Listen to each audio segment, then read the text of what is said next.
അല്ലടൂ, എല്ലാവരും കൂടെ ഒരു മണ്ടത്തരം ചെയ്യാൻ തീരുമാനിച്ചില്ലേ? അതിനെക്കുറിച്ച് ആലോചിച്ചിരുന്നതാ. അത് മണ്ടത്തരാണെന്ന് ആലോചിച്ചോണ്ടല്ലേ? ഒരു വീട്ടിൽ എന്തൊക്കെ പൂജകൾ നടക്കാറുണ്ട്? ഗണപതി ഹോമം, ആയുസിന് വേണ്ടി, അങ്ങനെ എന്തൊക്കെ പൂജകളുണ്ട്. അങ്ങനെ പൂജ നടത്തുമ്പോൾ ഒരു കുഴപ്പമുണ്ട്. അതിന്റെ പുറകിൽ ഒളിഞ്ഞിരിക്കുന്ന ആള് ഒരു ആത്മാവിന്റെ പേരിൽ രക്ഷപ്പെടും. അത്രേ ഉള്ളൂ.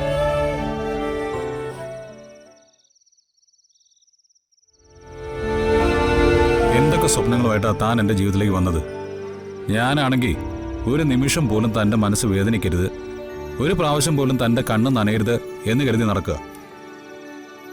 ആ സമയത്താ എല്ലാവരും കൂടി ഒരുക്കം. സങ്കടം തോന്നില്ല തനിക്ക്?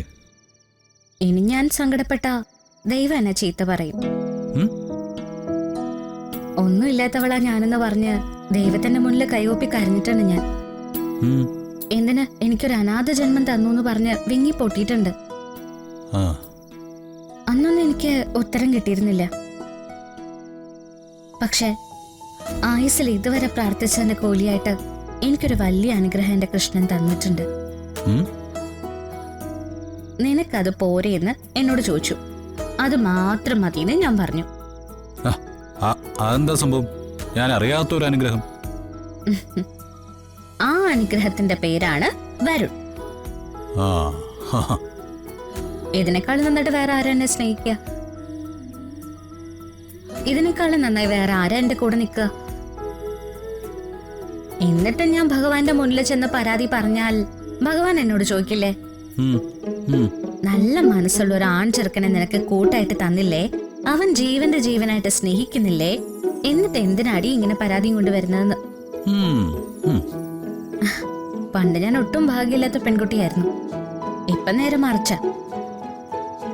ഇപ്പൊ ഈ ലോകത്തിലെ ഏറ്റവും ഭാഗ്യമുള്ള പെണ്ണ് ഞാനാ. അങ്ങനെ ഒരാളുടെ കൂടെ ജീവിക്കുമ്പോ ഞാൻ ഏത് ദുരാത്മാവ് വന്നാലും പേടിക്കില്ല. ദുഷ്ടതയുള്ള മനുഷ്യര് വന്നാലും ഞാൻ പേടിക്കില്ല. അതുപോലെ നന്നായി സംസാരിക്കാൻ പഠിച്ചു എന്റെ പെണ്ണ്. അതെന്താന്നറിയോ? ഇത്രയും ധൈര്യമുള്ള ഒരാളെ ചാരി നിൽക്കുന്നതിന്റെയാ. മനസ്സിലെ ധൈര്യം പരിശോധിക്കുകയാണെങ്കിൽ അതിപ്പോ കൂടുതലാ. ഞാൻ ഹാപ്പിയാ വരുൺ, ഒരുപാട് ഹാപ്പിയാ. അത് മതി. നമുക്ക് ചുറ്റും ഒരുപാട് കാര്യങ്ങൾ സംഭവിക്കും. അതിലൊന്നും താൻ മനസ്സോടയാതെ നിൽക്കുമെങ്കിൽ അതിനപ്പുറത്ത് എനിക്ക് വേറെ ഒന്നും വേണ്ട.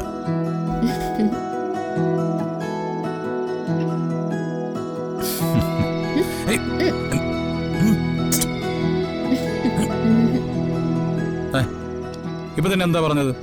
പേടി മറക്കുന്നത് എന്നെ ചാരി നിന്നിട്ടാണെന്നല്ലേ? അപ്പൊ ഇടയ്ക്കിടയ്ക്ക് തനിക്ക് ധൈര്യം തരാനേ ഞാൻ ഇങ്ങനെയൊക്കെ ചെയ്യും.